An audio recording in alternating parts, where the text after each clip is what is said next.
여러분들은 교회에 대해서 어떤 이미지를 가지고 계신가요? 사람들이 교회에 대해 가지고 있는 이미지가 다양할 텐데 오늘은 그 중에 대표적인 이미지 4개 정도를 말씀드리겠습니다. 첫 번째는 교회를 주유소로 생각을 하는 겁니다. 그러니까 영적으로 지칠 때 찾아와서 충전을 받고 가는 곳으로 교회를 주유소처럼 이제 생각하는 거죠. 두 번째는 교회를 극장으로 생각하는 겁니다. 교회가 교인들을 접대해서 찾아오는 사람들을 즐겁게 해주고 좋은 환경과 여건에서 쉼을 얻도록 하는 것이라고 생각하고 그것을 기대하면서 교회를 극장처럼 생각하는 겁니다. 세 번째는 교회를 약국이라고 생각하는 거죠. 문제와 상처가 있을 때 찾아와서 치유받고 돌아갈 수 있는 곳으로 이곳에 와서 내 상처가 치유되고 누군가 나를 싸매주기를 기대하면서 이제 교회를 약국처럼 생각을 하는 겁니다. 네 번째는 교회를 백화점이나 만물상 정도로 생각을 하는 겁니다. 좋은 시설, 좋은 환경에서 그냥 한 번에 모든 서비스를 다 제공받을 수 있는 그러한 곳으로 기대하는 경우죠. 좋은 설교, 그리고 아름답고 수준 있는 찬양, 탁월한 교육 환경, 또 맛있는 점심, 다양한 사회 정보, 그리고 튼튼한 인맥 형성까지 이 모든 것들을 동시에 다 받을 수 있는 서비스가 있는 곳이 교회라고 생각을 하는 겁니다. 이렇듯 사람들이 갖고 있는 교회에 대한 이미지는 교회란 바로 주유소와 같은 곳이고, 교회란 극장과 같은 곳이고, 교회란 약국과 같은 곳이고, 교회란 백화점 같은 곳이다 라는 것이죠. 그리고 이걸 가만히 생각해 보면 제가 방금 언급한 이 4가지 교회의 이미지가 소위 우리가 말하는 좋은 교회의 모습일 겁니다. 일주일에 하루 영적인 충전을 받을 수 있는 장소, 상담과 말씀을 통해서 치유를 받고 온 가족들이 이곳에 와서 양질의 교육을 받을 수 있는 아주 편리한 좋은 시설과 교육 프로그램들을 갖추고 있다면 그게 바로 좋은 교회의 모습이고 다들 그런 좋은 교회를 추구하고 있지 않습니까? 목회를 하고 있는 제 입장에서도 이렇게 모든 사람들의 영적인 상태를 치료해주고 또 상담해주고 위로를 받고 영적인 충전을 받을 수 있고 자녀 교육을 잘 시킬 수 있고 또 이곳에 와서 성도들이 교제함으로 정말 즐겁고 편안하고 아주 행복한 시간을 일주일에 하루만이라도 가지고 갈 수 있는 그런 교회가 되어서 매주 교회에 오고 싶어 하는 사람들이 늘어나고 교인들은 올 때마다 또 주일을 기다린다면 어쩌면 그게 좋은 교회의 모습이라고 생각이 들기도 합니다. 그런데 달리 좀 고민해 보면 이 4가지 이미지 모두 다 교회를 하나님을 예배하고 하나님을 섬기는 사람들의 모임으로 보기보다는 오히려 이 세상을 살아갈 때 사람들에게 편리를 제공함으로 성공과 성장을 추구하고 있는 서비스 기업처럼 그렇게 교회를 인식한다고도 할 수 있을 거예요. 왜냐하면 그런 교회가 교회의 본질에 맞는 교회는 아니기 때문입니다. 그럼 여러분, 왜 사람들은 이런 이미지를 아주 당연하게 좋은 교회의 이미지라고 생각하게 되었을까요? 물론 우선적인 이유가 있다면 편리함을 추구하고 있는 현대인들의 의식 구조일 때문일 것입니다.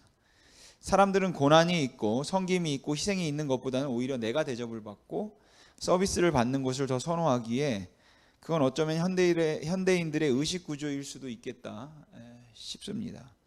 그러기에 그런 교회가 좋은 교회이고 또 그런 교회들을 추구하고 있는지도 모르겠습니다. 근데 제가 생각할 때 그건 못지않게 이런 교회들을 좋은 교회라고 생각하게 만드는 또 다른 중요한 이유가 있다면 그것은 교인들이 그동안 교회에서 경험했던 끔찍스러운 일들 때문일 겁니다. 너무 많은 다툼을 보았고 너무 많은 아픔을 경험했기 때문에 이런 상처가 없고 이런 아픔이 없고 소란스러움이 없는 교회라면 그냥 나를 좀 혼자 내버려 두더라도 내가 영적으로 충전을 받을 수만 있다면 그냥 좋은 교회라고 생각하게 되었다는 것이죠. 네슬리 플린이라고 하는 분이 이런 에피소드를 소개한 적이 있습니다. 한 번은 뒷마당에서 아이들이 막 떠드는 소리가 들렸다고 해요. 그렇게 한참 떠들다가 나중에는 소리가 점점 더 커지더니 막 싸우는 소리가 들리는 겁니다. 그래서 네슬리 플린이 놀라서 뒷마당으로 나가봤습니다. 그랬더니 자기 딸이 거기에 있는 아이들을 모아놓고 막 소리를 지르고 있었다고 합니다. 딸아이는 큰 소리를 지르면서 막 뭐라고 하는데 굉장히 화가 난 듯한 표정이었답니다. 너무 놀란 네슬리가 딸을 불러서 무슨 일이냐고, 왜 이렇게 싸우냐고 물었어요. 그랬더니 딸아이가 돌아보면서 아주 천연덕스럽게 응 엄마 지금 교회 놀이 하는 거야 라고 대답을 했다고 합니다. 이렇게 교회는 늘 싸움이 있었고 영적으로 아무런 도전도 또 위로도 받지 못하고 오히려 상처만 받는 사람들로서는 시끄럽지 않고 마음의 평안과 위로를 받을 수 있는 교회면 좋은 교회이고, 그냥 그렇게 깊이 관여하지 않고 교회의 좋은 것만 누릴 수 있다면 차라리 그런 교회를 더 선호하게 된 것이죠. 충분히 이해가 갑니다. 그러니까 문제가 없는 교회는 하나도 없다는 말에 전적으로 공감을 하면서도 문제가 있는 교회는 피하고 싶은 겁니다. 그러니까 사람들이 모인 곳은 어디나 다 그럴 거라는 것을 충분히 이해할 수 있고 동의할 수 있음에도 불구하고 왠지 사람들이 모인 곳은 다 그런 곳이라는 그 말이 잘못된 것과 악한 것을 합리화시키거나 용납하고 있는 것 같아서 그건 못마땅하다라는 거죠. 다른 사람들은 다 못된 사람들이고 그에 비해 나는 그래도 괜찮은 사람이라고 생각하는 것은 아니지만, 그래도 사람들이 살아가면서 그리고 사람들이 같이 모여서 공동체 생활을 하면서 정도를 넘었다 싶은 그러한 일들이 교회에서 너무 비일비재하다라는 거예요. 상식적으로 생각해도 그런 일들은 있을 수 없을 것 같은데, 세상의 어떤 단체나 어떤 기관에서도 없을 것 같은 그런 일들이 교회에서는 아무렇지도 않게 자행되고 있는 것을 볼 때 사람들은 답답하다는 생각이 들어서 제발 이런 것들 없는 그냥 상식만 통하는 교회라도 좋겠다는 생각을 하게 되고, 그런 교회를 사람들은 찾아가고 싶어 하는 거죠. 그리고 이러한 문제 많은 교회에서 도대체 어떻게 해야 할까? 교회에서 문제가 많은 교인들을 어떻게 해야 할까? 라는 것들에 관한 이야기가 나오면 아주 많이 인용되는 비유가 바로 오늘 예수님께서 말씀하신 이 비유입니다. 이 세상에는 완전한 교회가 없어서 어느 교회든지 알곡과 가라지가 있는 법인데, 아직은 때가 아니니까 하나님께서 심판하실 때까지 가라지가 보이더라도 참고 기다려야 한다 라는 설교는 아마 여러분들도 들어보셨을 겁니다. 물론 교회가 완전한 사람들이 모인 곳은 아니라는 말은 인정합니다. 또한 교회에서 알곡과 가라지를 구분하는 일이 얼마나 어려운 일이고 위험한 일인가도 인정할 수 있습니다. 하지만 이 비유를 단순히 교회 문제를 어떻게 해결하는가 하는 것에 있어서 지극히 수동적이고 비합리적인 모습이나 아니면 방법을 왠지 그냥 인정하는 것 같거나 아니면 방치해 두는 것처럼 이해하려고 할 때 저는 이 비유를 잘못 이해하고 있는 거라고 생각합니다. 먼저 이 비유를 이해함에 있어서 제가 들었던 두 가지 잘못된 해석과 적용에 관해서 여러분과 함께 생각해 보고 싶습니다. 우선 하나는 교회에서의 불의에 대한 용납입니다. 주님의 몸된 교회에서도 불의와 부정한 일들이 벌어지고 다툼과 분쟁이 끊이지 않고 탐욕과 시기, 오만과 불순함에서부터 비롯되는 부끄러운 일들이 벌어지고 있는데도 불구하고 초신자가 다칠지 모른다는 이유로 침묵해야 하고, 나중에 하나님께서 알아서 다 심판하실 테니까 그냥 내버려 두라는 이유로 방치하는 거죠. 근데 여러분, 그렇게 하면 교회는 앞으로도 세상의 손가락질을 받을 수밖에는 없습니다. 그래서 이건 교회는 이렇게 하는 거는 교회는 세상보다 더 나을 수 없다는 거죠. 그러니까 이런 오해들 때문에 죄 있는 자가 먼저 돌로 치라는 주님의 말씀을 따라서 죄를 지었다 할지라도 아무도 말하거나 판단하면 안 된다고 생각하거나, 교회는 알곡과 가라지가 있는 법인데 가라지를 치우지 말고 마지막 심판 때까지 내버려 두라고 하셨다는 그 말씀으로 그 잘못된 것을 방치함으로 인하여서 교회 안에서 교인들의 아니면 교회 지도자들의 도덕적 수준이 땅에 떨어져 있는데도 불구하고 그것을 아무도 어떻게 할 수 없는 상황에서 우리가 이 말씀을 적용하려고 하는 경우들을 종종 볼 수 있습니다. 그러니까 제가 목사니까 목사로 이야기를 하면 우리 목사들이 다른 세상 사람들이 보기에도 그 세상 일반 기준에도 미치지 못하는 그러한 거짓과 부정과 악을 행하고 있다 할지라도 우리가 쉽게 사용하는 말들은, 그리고 오늘 이 비유를 인용하면서 하는 말은 하나님이 나중에 심판하실 테니까 그때까지 그냥 가만 내버려 두자고 하고, 결국은 그것 때문에 그렇게 교회가 순결함을 지키려고 노력하지 않았기 때문에 교회는 점점 더 세상보다 훨씬 더 못한 도덕적 기준으로 사람을 판단하거나 모든 세상 사람들이 교회를 향해서 손가락질을 하면서 우리보다 훨씬 못한 사람들이라고 말하게 되었다 싶기도 하다라는 거죠. 여러분, 가라지를 그대로 두라는 말씀은 죄를 용납하거나 묵인하라는 말씀이 아닙니다. 교회라는 것도 다 그렇고 그런 곳이니까 적당히 가자는 말씀이 아니다라는 거예요. 사도 바울은 세상에서 사람들이 문란하게 사는 것이 어쩔 수 없지만 교회에서 문란한 일이 벌어진다면 그건 절대로 용납해서는 안 된다고 했습니다. 이 세상에서는 부정한 것들을 인정해도 교회에서는 인정하면 안 되고, 세상에서는 차별과 착취가 행해져도 교회는 그렇게 하면 안 된다라는 거예요. 교회에서는 그것을 용납해도 안 되고 그것을 허락해도 안 되는 것인데, 때로는 오늘 이 비유 때문에 알곡과 가라지가 있지만 가라지를 함부로 건들면 초신자, 믿음 약한 자들 다친다는 말 때문에 그냥 내버려 두어서 오히려 죄가 이 교회의 영향력을 더 미치도록 내버려 두는 경우도 종종 있다라는 것입니다. 여러분, 오늘 비유는 혹시 아직 무르익지 않은 알곡이 다칠까 싶어서 교회에서조차 악하고 불의한 것, 주님의 이름을 욕되게 하는 세속적이고 정욕적인 것들을 우선은 내버려 두어야 한다는 의미가 아닌 겁니다. 이와 비슷한 맥락이긴 하지만 또 다른 하나의 잘못된 적용과 해석이 있다면 교회에서의 알곡과 가라지의 정의입니다. 여러분은 어떤 신자가 알곡 신자라고 생각하십니까? 아니, 여러분이 알곡 신자라고 생각하십니까? 아니면 가라지 신자라고 생각하십니까? 그리고 여러분이 알곡 신자라면, 또 가라지 신자라면 알곡 신자인지 가라지 신자인지를 결정해 줄 수 있는 그 기준이 어디에 있다고 여러분 생각하십니까?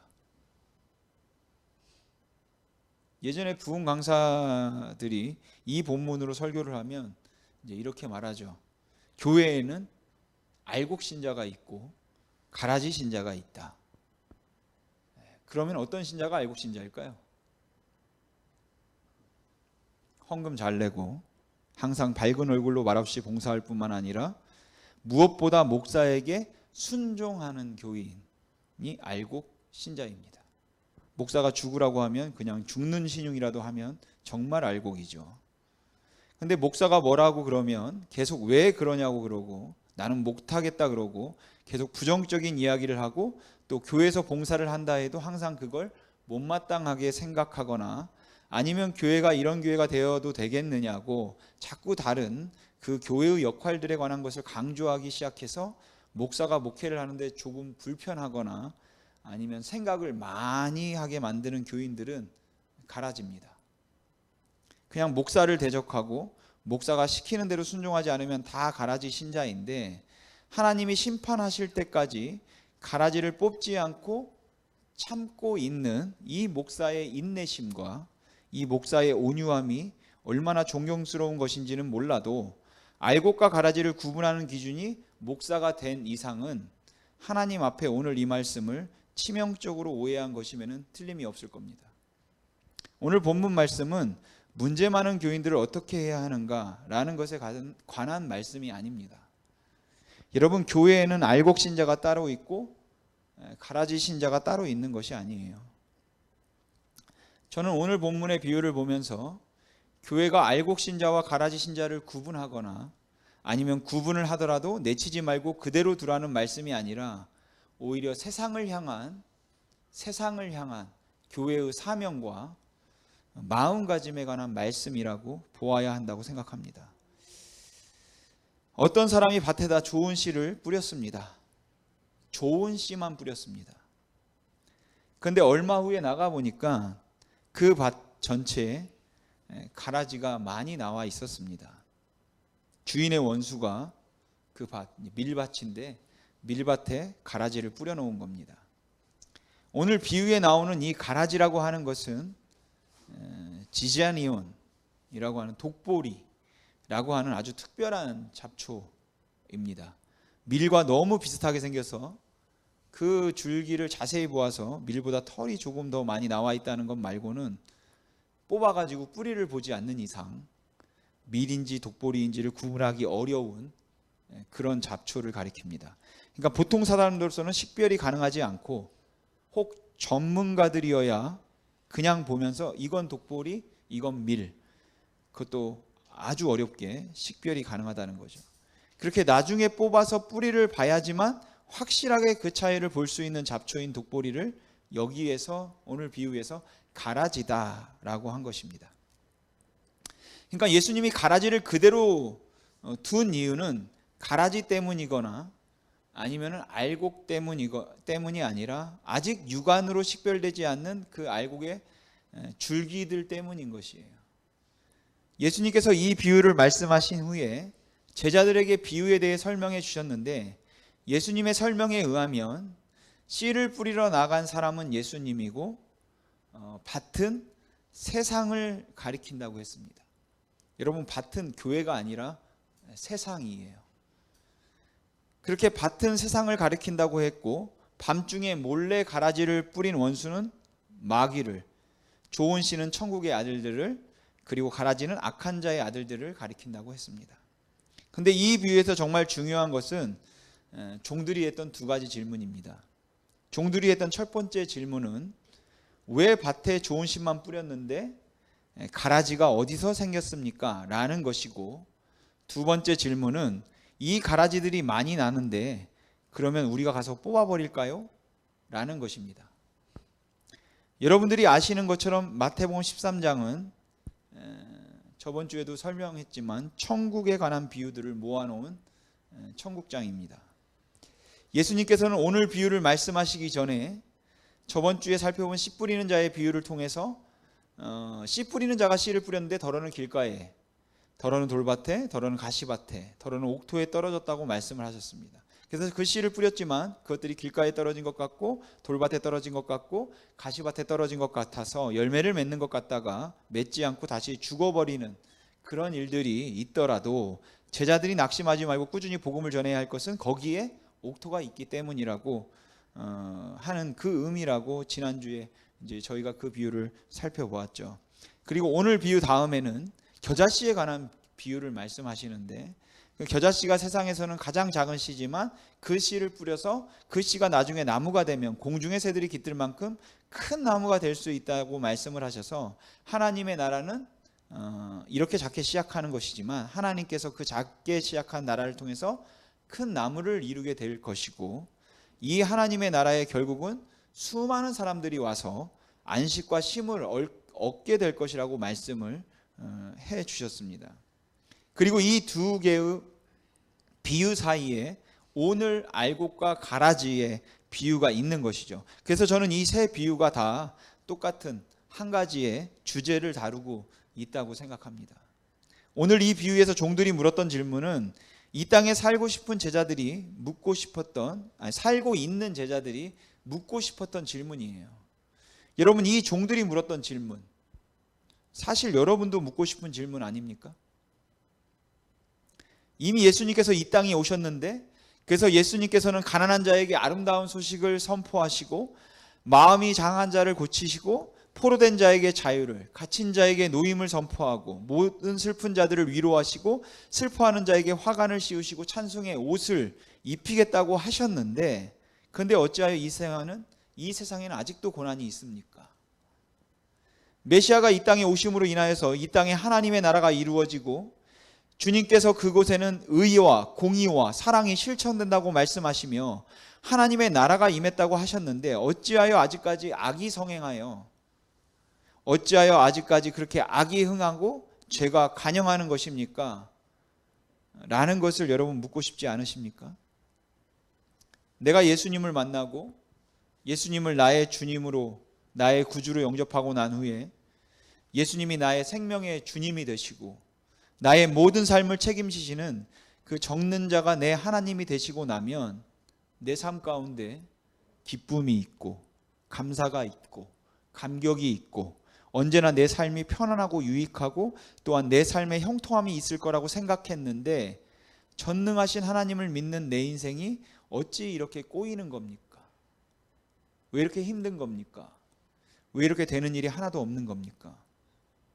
하나님께서 나의 기도를 들으시고 내 삶을 주관하겠다고 말씀하셔서 나는 하나님을 정말 마음을 다해 사랑하며 섬기고 싶은데 어찌하여 내 몸에 병은 끊인 적이 없고 내 하는 일은 되는 게 없고 어찌하여 나에게는 계속해서 문제만 이어지고 있는 겁니까? 왜입니까? 여러분 묻고 싶지 않으십니까? 그리고 그 질문에 주님께서는 대답하시기를 악한 자들이 가라지를 심었구나 말씀하시고 계시는 겁니다. 그러니까 여기서 악한 자가 가라지를 심었다는 것은 그냥 너무 단순화하는 것 같지만 그 말씀은 아직도 악의 세력이 남아있다는 말씀을 하는 거예요. 하나님께서 임하셨지만, 하나님께서 다스리시는 하나님의 나라가 임했지만 여전히 악의 세력이 흥하고 있고 아직까지도 그런 일들이 벌어지고 있구나 라고 주님께서 말씀하시는 겁니다. 그러니까 여러분들의 잘못 때문에 그런 것이 아니라 세상이 아직도 그렇다는 것입니다. 여러분들의 믿음이 부족하고 기도가 부족해서 지금 여러분들의 사업이, 여러분들의 일들이 안 되고 있는 것이 아니라 악한 자가 와서 가라지를 뿌렸구나. 아직까지 그 치열한 싸움과 아직까지 그 대적하는 일들이 남아있구나. 예수님이 말씀하고 계시는 거예요. 종들은 다시 묻습니다. 어떻게 할까요? 뽑아버릴까요? 끝낼까요? 여기에 어떻게 합니까? 가라지를 뽑아버릴까요? 라는 이 말은 바꿔 이야기하면 주님, 이 험하고 악한 세상에 계속 우리가 살아야 할 이유가 있겠습니까? 이제 그만 포기하고 저희가 산으로 갈까요? 라는 그런 질문인 겁니다. 잘 믿는 사람들끼리 신앙 공동체를 만들어서 주님 오실 때까지 그냥 거기서 살까요? 우리 집안에 믿지 않는 가족들, 내가 관계하는 그 불신자들, 우리 이웃에 버젓이 살고 있는 범죄자들, 동성애자들, 이들과 모든 관계를 다 끊고 상종하지 말고 그냥 믿는 사람들끼리 좀 잘 견디면서 살아볼까요? 아니면 이들과 싸우고 투쟁해서 이들을 모두 다 물리쳐버리고 온 땅의 힘으로 하나님의 나라를 세워볼까요? 그러자 예수님께서 아니다. 알곡이 다칠 수 있으니까 참고 기다려라. 추수할 때까지 그대로 두라고 말씀하셨습니다. 즉 내가 다시 올 때까지 그대로 두라는 것입니다. 오늘 비유를 한마디로 말씀드리면 이미 임하였으나 아직 임하지 않은 하나님의 나라의 모습을 묘사하고 있는 것입니다. 오늘 여기서 강조하고 있는 것은 예수님께서 이 땅에 오심으로 인하여서 죽음의 권세를 물리치고 사단을 결박하셨지만 아직까지 구원받지 못한 사람들과 구원받을 사람들을 위해서 주님이 다시 오실 때까지 남겨두신 그 모습, 악을 남겨두신 세상의 모습인 것이에요. 그렇다면 알곡이 다치지 않도록 가라지를 내버려두라는 말씀의 요지는 교회 안에 죄를 용납하라는 말씀도 아니고 교회에서의 불의를 눈감아 주는 말씀도 아니라 여전히 남아있는 악의 세력과 불의함에도 불구하고 낙심하지 말고 가라지처럼 보이는 그러한 알곡들이 여전히 세상에는 있기 때문에 이 세상에서 하나님의 다스림과 하나님의 통치하심을 드러내고 잃어버린 영혼을 구원하기 위해서 인내하며 선한 일을 계속해라 라는 것입니다. 절대로 포기하지 말고 낙심하지 말고 주님께서 맡기신 일들을 계속해 감당하고 있으라. 아직은 심판의 때가 아니니까 판단하려고 하지 말고 사랑해라. 라는 말씀을 하고 계신 것입니다. 이 세상을 보면서 아직은 내 심판의 때가 오지 않았으니까, 내가 이제 사랑을 이루었고 구원의 길을 열었지만 내가 다시 올 그날까지 여전히 그러한 긴장은 남아 있는 거니까 이 세상을 포기하지 말고 세상에서 꾸준히 선을 행함으로 거기에 아직 남아 있는 알곡들을 구원하도록 해라 라고 말씀하는 겁니다. 데이비드 브레이너드라는 선교사님이 있습니다. 이분은 미국 인디언들에게 복음을 전했던 선교사였습니다. 가난하고 불쌍한 인디언들에게 선교를 하던 중에 그분이 남겼던 짤막한 글들 중에 이런 내용이 있습니다. 잃어버린 영혼들을 주님께 인도하기 위해서는 내가 어디에 있든지 어디에 살든지 어떤 고난을 당하든지 나는 상관하지 않으리라. 내가 잘 때도 생각하고 깨어서도 가장 먼저 갖는 생각이 바로 이 위대한 사역, 영혼을 구원합니다. 내가 가장 바라는 것은 죄인들의 회심이며 이 죄인들의 회심에 나의 모든 희망은 오직 하나님께만 있다. 그분은 그렇게 목숨을 바쳐서 인디언들을 위해서 선교를 하다가 아메리카 인디언 중에 130명의 영혼을 주님께로 인도하고 29살의 젊은 나이에 병이 들어서 죽었습니다. 그렇게 데이비드 브레이너드 선교사는 29살의 나이에 병들어 죽었지만 이 예수님의 비유를 이해했던 사람이라고 생각합니다. 대부분의 교인들은 불신과 무지 그리고 게으름으로 일관된 삶을 살고 있던 그 인디언들을 가라지라고 생각했을 때 그는 그 안에 하나님이 남겨두신 알곡이 있기 때문에 그 민족을 포기하면 안 된다고 생각했고, 그 알곡을 위해서 모든 아메리칸 인디언들을 구원하지는 못했지만 거기에 있는 그 알곡들을 위하여서 그의 생의 전부를 헌신할 수 있었다라는 것이죠. 영국의 국회의원이었던 윌리엄 월버포스라는 라고 하는 분이 있습니다. 영화로도 이렇게 나왔었는데 1785년에 윌버포스는 예수님을 구주로 영접했습니다. 예수님을 구주로 영접하고 난 다음에 그는 영국 국회에서 20년 동안을 영국의 노예제도 폐지를 위해서 투쟁했던 사람이에요. 그리고 그가 은퇴하기 전에 마침내 영국에서 노예제도를 폐지하는 법안을 통과시켰던 사람입니다.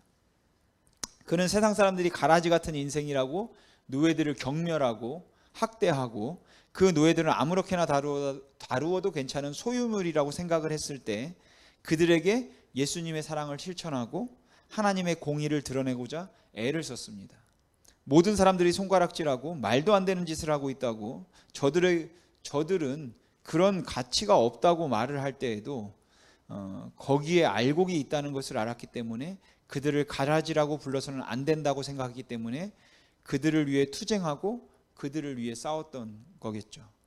가라지라는 편견의 피해를 볼 수 있었던 알곡들을 위해서 산 하나님의 사람인 것입니다.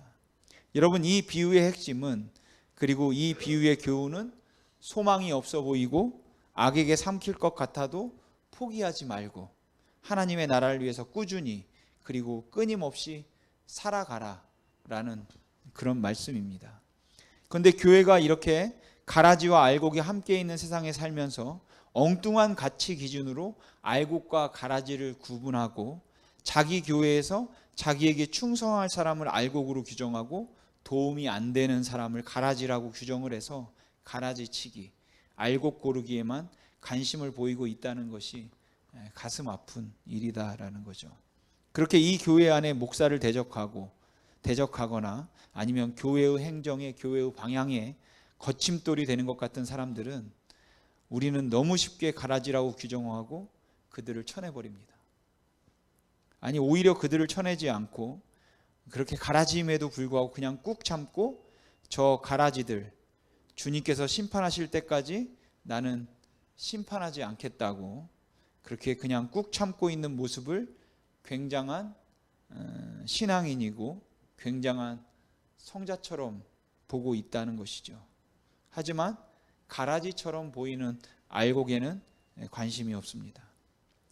주님께서 지금 걱정하셨던 것은 이 교회에 들어와 있는 초신자들이 아니라 세상에 있는 사람들인 것이에요. 이 세상에 있는 아직도 주님을 알지 못하는 사람들과 아직도 착취와 어려움을 당하고 있는 사람들과 고난 중에 있으면서도 그 길을 찾지 못해서 방황하고 있는 사람들, 실망하여 낙심 가운데 있는 사람들이 주님께서 보셨던 가라지처럼 보이는 알곡인 사람들인 것입니다. 물론 아직은 정확하게 무엇인지 모르죠. 하지만 주님의 관심이 거기에 있다면 우리가 이 알곡과 가라지의 비유를 통해서도 자꾸만 교회 안에 내가 어떻게 나를 대적하는 사람들을 내가 대해야 하는가 라는 문제로만 살펴보았다는 것은 너무 안타깝다라는 것입니다. 오늘 본문의 비유인 가라지를 그대로 두라는 말씀은 죄를 용납하라는 여러분 그런 말씀이 아닙니다. 가라지를 그대로 두라는 말씀은 가라지를 식별하여 가라지로 규정하되 차별하여 대접하라는 말씀도 아니며 참고 그냥 기다려라 라는 말씀도 아닙니다. 가라지를 그대로 두라는 말씀은 이 세상에 우리를 낙심하게 만드는 일들이 여전히 있지만 낙심하지 말고 은혜에 합당한 합당한 삶을 삶으로 그곳에 있는 알곡들을 구원하도록 하라는 말씀이고 포기하지 말라는 여러분 말씀입니다. 믿음으로 사는 일이 너무 유혹과 시험이 많아서 왜 좋은 씨만 뿌렸는데 가라지가 어디서 나왔습니까? 를 묻고 싶고 교회에도 실망하고 사람들에게도 실망해서 그냥 포기하고 싶어 가라지 그냥 뽑아버리죠 라고 말하고 싶을 때에 아직 할 일이 남았으니 끝내지 말고 아직 할 일이 남았으니 멈추지 말라고 하는 주님의 음성을 우리 힘이 있는 교회가 들을 수 있기를 바랍니다. 믿음으로 사는 것이 얼마나 힘든 일인지 교회를 포기하지 않는 일도 믿음이 필요할 만큼 큰 일이라서 우리에게는 상처받고 상처 주는 일들이 아주 비일비재하지만 누군가를 용서한다는 것이 굉장히 상처가 되는 일이고 포기하지 않고 무엇인가 다시 시작한다는 것이 굉장히 두렵고 불안한 일인지 또 우리 모두가 다 알고 있지만 우리를 위해 오셔서 죽으시고 부활하신 예수님의 은혜로 받은 구원을 우리가 확신하는 만큼 다시 오시는 주님의 그 약속을 우리가 믿고 주님이 기뻐하시는 그 일을 우리는 앞으로도 여러분 지속해야 될 줄로 믿습니다. 여러분 우리는 이 땅에 살아가는 동안에 지금은 일할 때이고 지금은 기다릴 때이지 심판할 때가 아니고 정죄할 때가 아니며 포기할 때가 아닙니다. 세상이 악하다 해서 여러분 두려워하지 마시기 바랍니다. 교회가 악하다 해서 여러분 낙심하지 마십시오. 하나님의 나라는 반드시 임할 것이고 그날은 꼭 올 것입니다. 사랑하는 성도 여러분, 여러분들은 이런 비유를 들을 때마다 볼 때마다 여러분의 마음속에 어떤 마음이 제일 먼저 생기십니까? 여러분들에게 알곡이십니까? 가라지이십니까? 를 물으면 여러분들의 마음이 답답하지 않나요? 그래서 마음이 어렵고 정말 어찌할 수 없을 만큼이나 숨이 막히는 것 같은 그런 경험을 여러분들 해보지 않으셨습니까? 내가 알곡인데 가라지 같다는 것이죠. 내가 도대체 가라지인지 알곡인지도 구분이 안 될 만큼이나 왜 이렇게 흔들리는지, 왜 이렇게 악한지, 왜 이렇게 약한지, 왜 이렇게 쉽게 넘어지고, 왜 이렇게 쉽게 분노하고, 왜 이렇게 아무도 용서할 수 없는지 내가 도대체 가라지 같은 생각이 들어서 힘듭니다. 그래서 주님, 좋은 씨 뿌렸는데 왜 가라지 났습니까? 라고 묻고 싶지 않냐는 것이에요. 그런데 주님께서 말씀하십니다. 악한 자가 가라지를 뿌렸구나. 여러분 이건 위로의 말씀입니다. 악한 자가 와서 뿌린 것 같구나. 그러면 주님 어떻게 할까요? 이렇게 부족한 내가 어떻게 하면 좋겠습니까? 내가 너를 통하여 아직 할 일이 남아 있으니까 아직도 알곡이 남아 있으니까 너는 지금 뽑지 말고 지금 포기하지 말고 그만두지 말고 조금 더 가자. 조금 더 기다리자 라고 말씀하고 계시는 것입니다. 그렇다면 이제 우리가 어떻게 해야 되겠습니까? 우리가 일어서야 할 것입니다. 우리가 다시 용서하기 위해서 다시 사랑하기 위해서 우리가 다시 주님의 일을 감당하기 위해서 이 부족하고 힘든 가운데도 정말로 지치고 이제는 그만두고 싶을 만큼 그렇게 낙심되는 상황에서도 다시 일어서서 또 그리스도인답게 살아야 하는 것입니다. 왜냐하면 내 삶을 통해서 또 우리 힘이 있는 교회를 통해서 주님께서 아직 구원하기 원하시는 알곡들이 세상 밭에 남아있기 때문입니다. 저는 오늘 주님의 비유는 지난주 씨 뿌리는 자의 비유와 마찬가지로 우리 사랑하는 성도들에게 어려움이 있고 환난이 있고 세상이 혼탁하다 할지라도 결코 낙심하지 말고 그 하나님의 나라가 임하였으니 그 나라를 바라보며 믿음으로 살라 말씀하신 것이라고 굳게 믿습니다. 여러분 승리하시길 바랍니다. 낙심하지 마시고 믿음으로 승리하시기를 주님의 이름으로 소망합니다. 기도하겠습니다.